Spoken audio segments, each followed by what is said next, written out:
সবচেয়ে ভালো ক্যামেরাম্যানকে তরুণী আসলে তড়িৎ গতিতে তসবির খিঁচেন যে একটা মেয়ে আসে অনিন্দ সুন্দর রিপার পিরামিড, এই মেয়েটা আসার সঙ্গে সঙ্গে ক্যামেরাওয়ালা তাড়াহুড়া করে তার ছবি তোলার চেষ্টা করে। এ হইল সবচেয়ে ভালো দেশপ্রেমিককে স্বদেশের টাকা বিদেশে নিয়ে জমা করিল যে, এর চেয়ে দেশপ্রেমিক কিন্তু আর কেউ নাই। স্বদেশের টাকা বিদেশে নিয়ে জমা করিল সুইস ব্যাংকে। সেই ব্যাংকের পরিচালক আন্তর্জাতিক একটা সাক্ষাৎকারে বলেছে, আমার সুইস ব্যাংকে তৃতীয় বিশ্বের যতগুলো দেশের টাকা চোরাই খাতায় জমা হয়েছে, চোরাই খাতায় বাংলাদেশের টাকা সবচেয়ে বেশি। আর এই টাকা যারা সুইস ব্যাংকে বিদেশি ব্যাংকে পাঠাইছে এরা সব অভাবসর নাকি স্বভাবসর? কোরআনে কিন্তু অভাবসরে হাত কাটা যাবে না, চোর ধরা পড়ছে।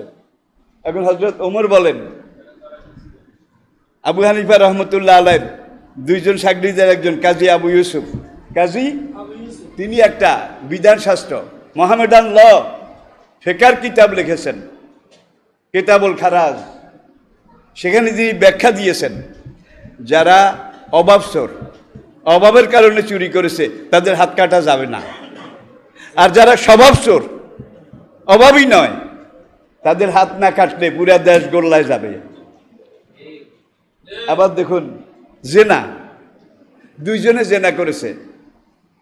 আর জানিয়া তো জানি, সূরায়ে নূর প্রথম দিকে আপনারা পাবেন। জেনাকারিনী নারী আর জেনাকার পুরুষ অবিবাহিত, আর জানিয়া তো জানি, জেনাকারিনী নারী আর জেনাকার পুরুষ যদি অবিবাহিত হয়, ফাজলেদু কুল্লা ওয়াহিদিন মিনহুমা মিয়াতা জালদা, তাদের এক একজনকে 100 দৌড়া করে মারো, 100 জুতা মারো,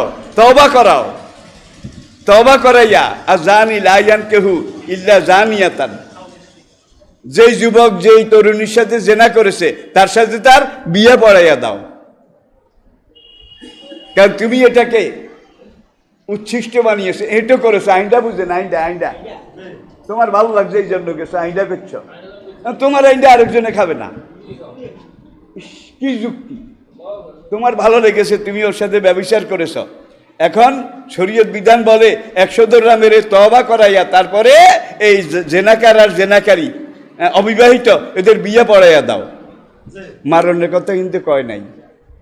সেকেন্ডলি বিবাহিত দুজন, আর শায়েখ ও শায়েখাত, বিবাহিত পুরুষ